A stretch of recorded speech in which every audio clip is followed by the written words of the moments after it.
सर्वप्रथम तुम्हा सर्वांना स्वातंत्र्य दिनाच्या खूप खूप शुभेच्छा. मी आज आपल्या समोर स्वातंत्र्य दिनानिमित्त मला व्हायचं अंतराळवीर या विषयावर बोलणार आहे. 10, 9, 8, 7, 6, 5, 4, 3, 2, 1 आणि रॉकेट आकाशात वेगाने उडाले. रॉकेट आकाशात वेगाने उडाले. किती सुंदर अशा निळाभोर आकाशात प्रवेश झाला. पृथ्वीवरील पाणी दिसत होते. पृथ्वी माता अगदी सुंदर वाटत होती. रॉकेट थोडे उंच गेले.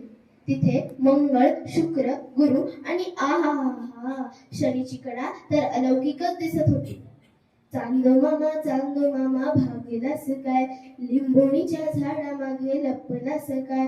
या कवितेतील चंद्र आज मी प्रत्यक्षात पाहणार. या चंद्रावर उतरले. मी लगबगीने चंद्रावर उडी मारली आणि अचानक एक मोठा दगड माझ्या दिशेने येऊ लागला. मी घाबरले. आई ग! मग समजले हे तर एक स्वप्न होते. पण किती सुंदर स्वप्न होते. या स्वप्नाने माझ्या मनात घर केले. म्हणतात ना, स्वप्न तेच बघावं जे झोप लागल्यानंतर नाही तर झोप उडाल्यानंतरही आठवलं पाहिजे. आणि तो दिवस होता 14 जुलै 2023. या दिवशी भारताने चंद्रयान 3 प्रक्षेपित केले होते. इस्रोमध्ये टाळ्यांचा प्रचंड गडगडाट व समोर दिसत असलेल्या स्क्रीनवर असणारे विमान धुराचा लोट उडवीत आकाशात झेपावले. मन अगदी भरून आले. अंगावर शहारा आणणारा प्रसंग व तेवढीच अभिमानाने उंच झालेली ताठ मान. आणि याच क्षणी मला वाटले, मला अंतराळवीर व्हायचंय, मला अंतराळवीर व्हायचंय. माझे एक स्वप्न आहे की मी अंतराळवीर होणार. अंतराळात जाऊन मला विविध शोध लावायचे आहेत आणि हे शोध लावायची इच्छा माझी खूप आहे. आणि अंतराळात जाऊन देशाचं नाव उज्ज्वल करण्यासाठी मला अंतराळवीर व्हायचं आहे. 1984 साली अंतराळात T11 हे अंतराळयान झेपावले व त्या यानात डॉक्टर राकेश शर्मा होते. डॉक्टर राकेश शर्मा अंतराळातून भारताचे निरीक्षण करत असताना तत्कालीन पंतप्रधान इंदिरा गांधींनी त्यांना विचारले, अंतराळातून आपला देश कसा दिसतो? यावर त्यांनी एकच उत्तर दिले, सारे जहां से अच्छा हिंदुस्तान हमारा. हे शब्द आजही लाखो भारतीयांच्या मनात अंतराळवीर बनण्याची प्रेरणा देतात. तसेच कल्पना चावला व भारतीय वंशाच्या सुनीता विल्यम्स व सध्या जे अंतराळातून परतले ते शुभांशु शुक्ला, हे सर्व अंतराळ यात्री माझे प्रेरणास्थान आहेत.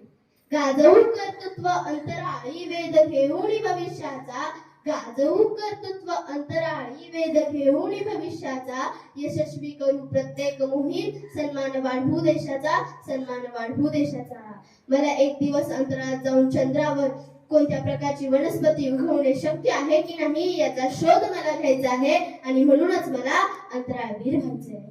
पृथ्वीवर दिवसेंदिवस नैसर्गिक संसाधनांची कमतरता भासत आहे व एक दिवस असा येईल की पृथ्वी जगण्यासाठी योग्य राहणार नाही. आणि याला पर्याय म्हणून मला अंतराळात जाऊन दुसऱ्या कोणत्या ग्रहावर काही करता येईल का याचा शोध मला घ्यायचा आहे, संशोधन करायचे आहे आणि म्हणूनच मला अंतराळवीर व्हायचे आहे, अंतराळवीर व्हायचे आहे. एक गंमत सांगू का? मला अंतराळात जाऊन आपल्या सोलापूरची चादर व शेकाची चटणी तिथे न्यायची आहे आणि म्हणूनच मी अंतराळवीर होणार आहे. आली ना मज्जा? मी शेवटी जाता एवढेच बोलते की घे भरारी आकाशी अशी, सारे जग करेल तुझा हेवा. घे भरारी आकाशी अशी, सारे जग करेल तुझा हेवा. बलशाली भारत देशा, अंतराळातील तुझे कर्तृत्व हाच अनमोल ठेवा, हाच अनमोल ठेवा, हाच अनमोल ठेवा. धन्यवाद.